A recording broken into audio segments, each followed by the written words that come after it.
கேரளா ஸ்டைலில் அவியல் எப்படி பண்ணுறதுன்னு பார்க்கலாம். இப்போ நான் என்ன காயெல்லாம் எடுத்திருக்கேன்னா, உருளைக்கிழங்கு, முருங்கைக்காய், கருணக்கிழங்கு, புடலங்காய், கேரட், பீன்ஸ், அவரைக்காய். தாளிக்கிறதுக்கு 2 காஞ்ச மிளகா, 2 பச்சை மிளகா, சீரகம், கருவேப்பிலை எடுத்திருக்கேன். இப்போ ஒரு பாத்திரம் வச்சுட்டு அதில் தேவையான அளவு தேங்காய் எண்ணெய் ஊற்றிக்கிறேன். தேங்காய் எண்ணெய் பார்த்திங்கன்னா அவியலுக்கு ரொம்ப சூப்பராக இருக்கும். ஸோ தேங்காய் எண்ணெய் யூஸ் பண்ணிக்கோங்க. இப்போ அதில் ஜீரகம், நம்ம எடுத்து வச்சுருக்க காஞ்ச மிளகா, பச்சை மிளகா, கருவேப்பிலை போட்டு நல்லா வதக்கிக்கலாம். இதெல்லாம் நல்லா பொரிஞ்சு வந்ததும் நம்ம எடுத்து வச்சுருக்க காய் எல்லாத்துலேயும் ஒன்று ஒன்றா அதில் சேர்த்துக்கலாம். இப்போ நம்ம எல்லா காயுமே பார்த்திங்கன்னா அந்த எண்ணெயிலே வதக்க போகிறோம். ஒரு 2 நிமிஷம் கலரி விட்டுட்டு இப்போ அதில் உப்பு சேர்த்துக்கிறேன்.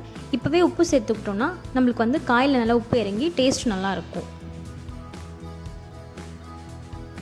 1/2 கிளாஸ் தண்ணி ஊற்றிட்டு ஒரு வாட்டி கிளறிட்டு ஒரு தட்டு போட்டு மூடி வச்சுக்கலாம். காய் கொஞ்சம் வேகட்டும். 7 to 8 மினிட்ஸில் காய் நல்லா வெந்துடும். 3 பீஸ் தேங்காய், 2 பச்சை மிளகா, கொஞ்சம் சீரகம் சேர்த்து ஒரு பேஸ்ட் அரைச்சி வச்சுருக்கோம். இப்போ அதை அந்த காயில் சேர்த்து நல்லா கலரி விட்டுக்கலாம்.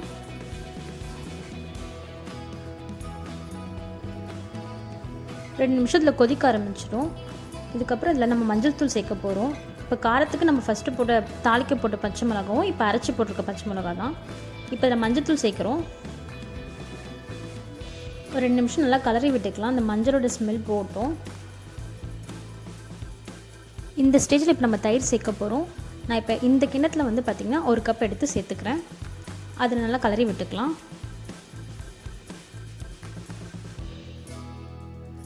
அவ்வளோதான், சூப்பராக ரெடி ஆகிடுச்சு. இப்போ நம்ம லாஸ்ட்டாக தாளிக்க போகிறோம். தாளிக்கிறதுக்கு என்னென்ன வேணும்னா தேங்காய் எண்ணெய், ஜீரகம், கருவேப்பிலை, அவ்வளோதான். இப்போ ஒரு சின்ன கடாய் வச்சுட்டு அதில் தேங்காய் எண்ணெய் ஊற்றிக்கிறேன். ஜீரகம் போட்டுட்டு கருவேப்பிலை போட்டு அது பொரிஞ்சு வந்ததும் இப்போ அப்படியே இதை எடுத்து நம்ம செஞ்சு வச்சுருக்க அந்த அவியலில் கொட்டி அப்படியே கலரி விட்டால் சூப்பரான அவியல் ரெடி. நீங்களும் இதே மெத்தடில் உங்கள் வீட்டில் ட்ரை பண்ணிவிட்டு எப்படி இருந்துச்சுன்னு சொல்லுங்கள். இந்த வீடியோ உங்களுக்கு பிடிச்சிருந்துச்சுன்னா லைக் பண்ணுங்கள், ஷேர் பண்ணுங்கள், சப்ஸ்கிரைப் பண்ணுங்கள். தேங்க்யூ.